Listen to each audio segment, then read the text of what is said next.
morning, good morning, good morning. It's Fix It with Fran, where I talk about all things faith, family, food, and fun. Coming at y'all this morning to do a update in my series about my chemical peel. I think I mentioned in the previous log of this vlog that I was dealing with some, I don't want to say sensation, but some tingling and some whatever around my my lip line. So this morning, I'll get you in nice and close. There we go. That's a better angle.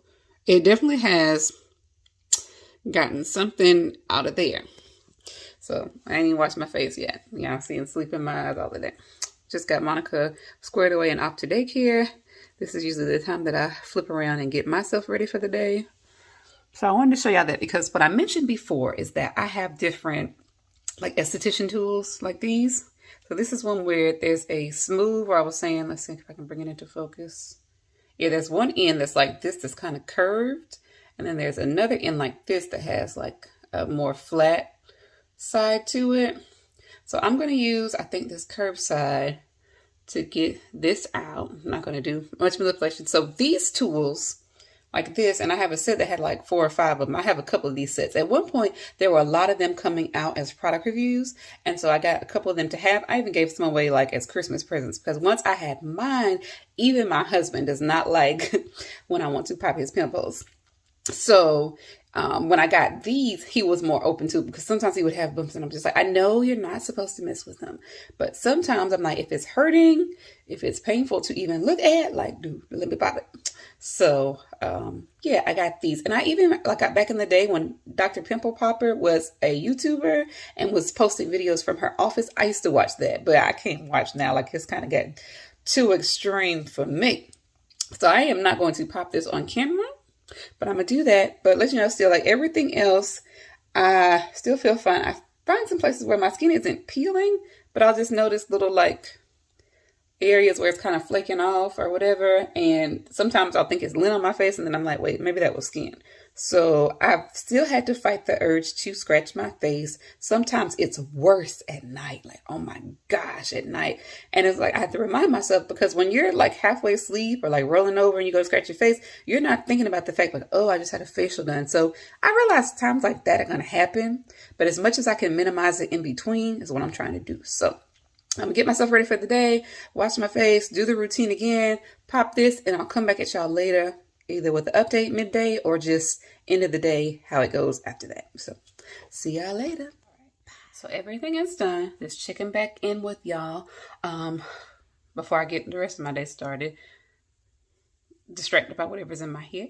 So I did use, let's see. See, this is what I was saying when I was like, there's a little bit peeling.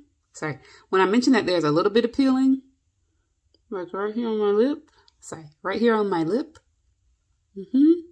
It'll be little moments like that, and my lips are chapped right now, but moments like that where I'll look and be like, first I think it's just lint or something from having like washed my face off with a washcloth, but then I think, oh, that might actually be my skin peeling, especially down here since she did a heavier treatment on that part.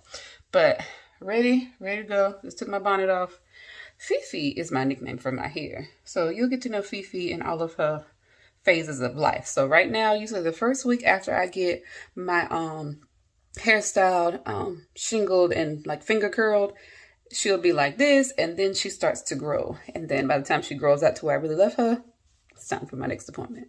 So yeah, my face still feels really good. Very moisturized. I'm noticing more of the blackheads are starting to come out and go away as I'm washing my face. So part of, I think, the clarifying boost treatment, and with the, I don't know if she peeled that much of my nose. Excuse me. Part of all that was to open up my pores so that as I go home and use the face wash and the rest of the system, it helps get these blackheads out without her having to do the like forced extractions where they like squeeze on everything. But yeah, I used that little tool that I mentioned. And I will say, for the type of bump that I had, when I tried to use the one with the rounded like sides to it, that didn't work so well. The one that worked best is this one with the flat piece. So I held it flat like that, put it across my skin, and did like this. So you want to get your target centered in the hoop or the loop. And then you go across it like this. And usually by the time you get to the apex or the highest point of this loop, you're going to have some popping action going on. So that's what happened. I am, like I said, getting ready for the day. About to go out, head out, do some stuff. Really just work. But that's how it went. So see y'all another round. All right, y'all. It's the end of day 3. Yeah, it's Monday. Ain't got much to say. Just checking back in. Been a lot more itchy, but not having as much peeling. Chilling. About to go to bed. Tired. I'll check back in later. But day 3, nothing to write home about. That one place is irritated. Looks like it turned kind of red. I don't like that. Part of my lip feels like this is starting to peel. But that's all she wrote. Hello.